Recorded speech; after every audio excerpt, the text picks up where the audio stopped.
Yo, what is up? Today we're going to be talking about a subject which even I am reluctant to bring up. Stay tuned. I'm going to show you guys a video, and then we're going to break down what it means, why the people in the video acted the way they acted, and so on. Watch this. What constitutes a fidget? Tony. No, what constitutes a fidget? I mean, so what if he fidgets? He's in school. Who doesn't fidget in school? And he doesn't wait his turn. The kid's in puberty. He gets a hard-on every 10 minutes, for Christ's sake. Anthony is a borderline case. Oh, he's not a case. He's a 13-year-old boy. That's the trouble with you people. Every time you see a problem, you turn it into a disease. He's a kid who made a mistake, and he's going to pay for it. But he's going to be fine. Come on.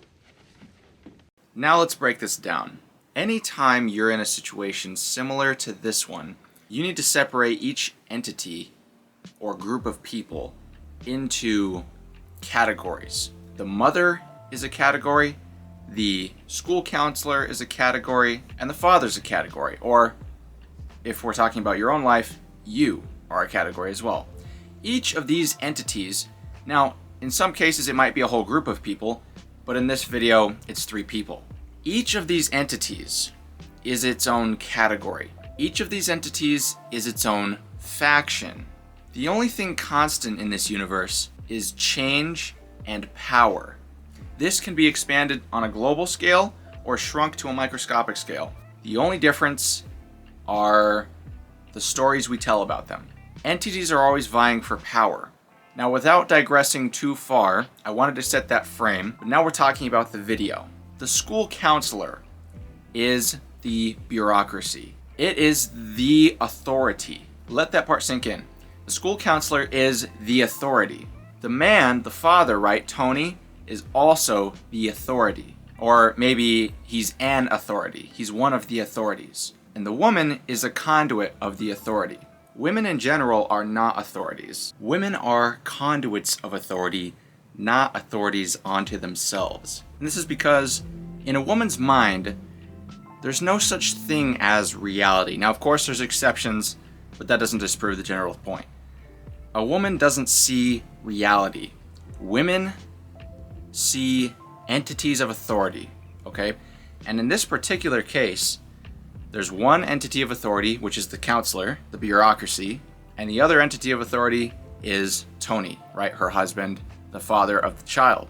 The real authority, if we're going to ignore women's feelings on the matter, the real authority in this particular case, I'm not saying it would be the same across all encounters between parents and counselors, okay?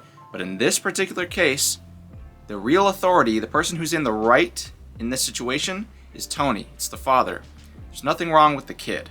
Nothing needs to be done. Nothing needs to be diagnosed. And the kid certainly doesn't need to be prescribed any drug. But back to the woman. Women don't see reality. Again, they see entities of authority. And right now, there's a battle waging in her mind between the authority entity of Tony and the authority entity of the school counselor. This school counselor is a very effeminate man. They almost always are. Bureaucrats, I mean. Which is why he keeps... If you take a look at his eyes, he's glancing at the mother for authority, right? He's not grounded within his own authority, which makes him not a man. Men are grounded within their own authority. If you're not grounded within your own authority, you are not a man. You are not an authority entity. But in her mind, that's not what matters. Whether or not he's a man is not what makes him an authority entity. The fact that he is the bureaucracy, he is the bureaucrat, he is the school counselor, right? That's what assigns him a place as an authority entity in her mind. Which is why she steps in, right? She tries to cut the actual authority entity off. She says, oh no, Tony, right now in her mind, the school counselor authority entity is ranking a little bit higher than Tony is in her mind. In reality, of course, we all know that Tony is the higher ranking authority because he's a man, not an effeminate man-child like this school counselor. The only thing giving this school counselor any authority at all is the position that he holds within the school, which is the power structure under which their child resides. Women don't think logically about this. Because they're not grounded in reality. Yet people always say women think with their emotions, right? But to be honest, I'm not a big fan of that explanation because that's so vague and it doesn't pin the tail on the donkey quite as precisely as I would prefer it to. And as you guys know, the whole point is to dive into nuances and to dissect these things further than anybody else is ever going to do it. That's why these truths are so offensive. It's because people don't think this hard. They just go with cliches. But that's the truth in this world. The only truth is that there are factions vying for power. And in this case, it is power over the child. Now, of course, even though a lot of the stuff that I talk about refers to women, it's bigger than that. It's about more than that.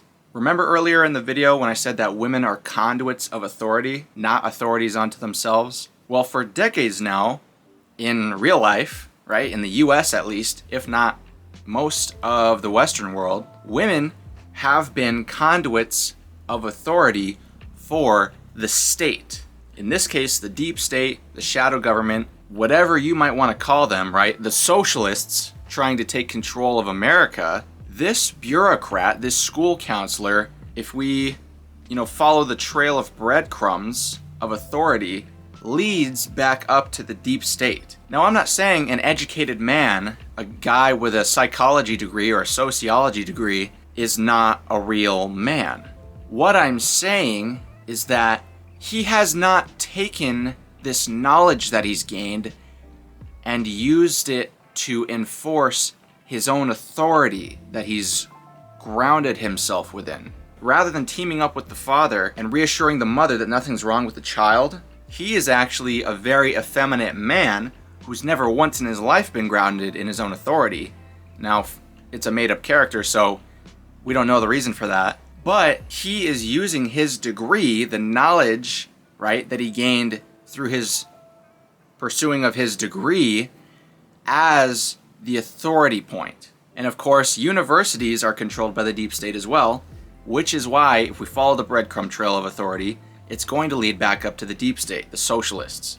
So his authority, rather than being grounded within himself, he's not a man, which means he's a woman, which means he's become a conduit of the entity he's assigned as the authority entity. And just to clarify, most people who do this aren't actually aware that the deep state is in control.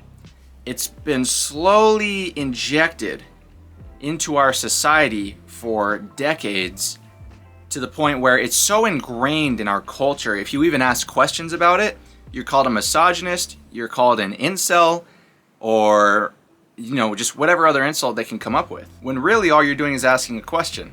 Or maybe all we're doing is stress testing the world frames of these conduits. Okay?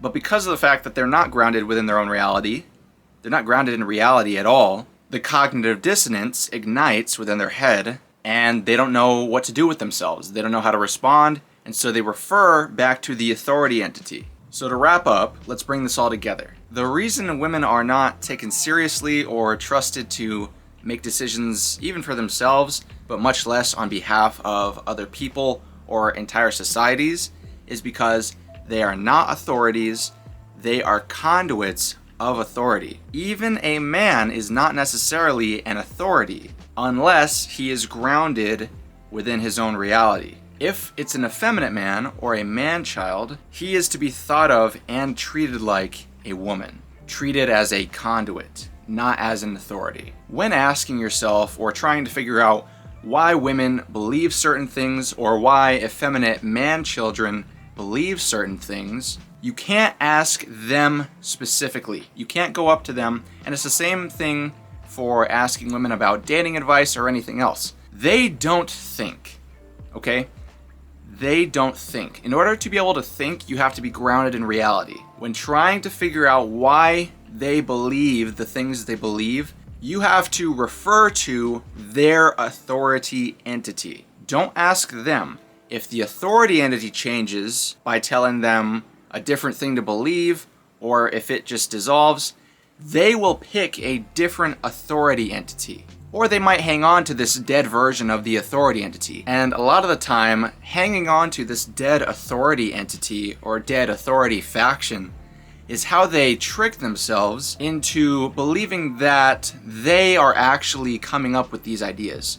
It's how they trick themselves into believing that they're the one thinking about these things, when really they're not. They have assigned their authority elsewhere. But without rambling on for too long, leave a like on the video if you enjoyed. Drop a comment down below. Let me know what you guys think. Let me know what you would like the next video to be on down below. If you'd like to follow my TikTok as well, it's going to be linked in the description. Make sure to subscribe if you haven't already. Click on the bell so that you get notifications when I upload and you don't miss a single upload of mine. And I will see you guys in the next video. Take care.